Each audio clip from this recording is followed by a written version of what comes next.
everyone. Today I want to talk to you about apple farming and why it's important to support local farmers. Apple farming is a popular hobby for many people, and it's a great way to grow your own fruits and vegetables. However, it's important to remember that not all apple farming is created equal.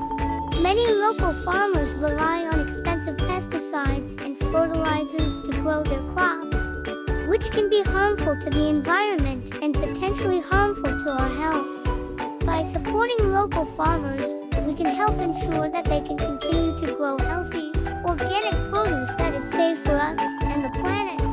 Local farmers often have more sustainable farming practices, which means they use natural methods to control pests and diseases without relying on harmful chemicals.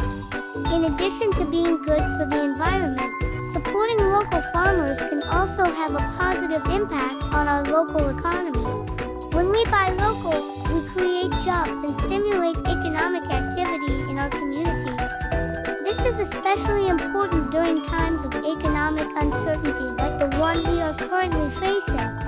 So, if you're looking to get involved in supporting local farmers, there are a few things you can do. First, try to buy from farmers near you or at your local farmers market. You can also join a local food co-op or CSA program to get access to fresh, local produce. Finally, consider volunteering with your local farm or supporting their educational programs. By working together, we can help ensure that local farmers can continue to grow and thrive for generations to come. Thank you for listening, and I hope this has inspired you to get involved in supporting local farmers.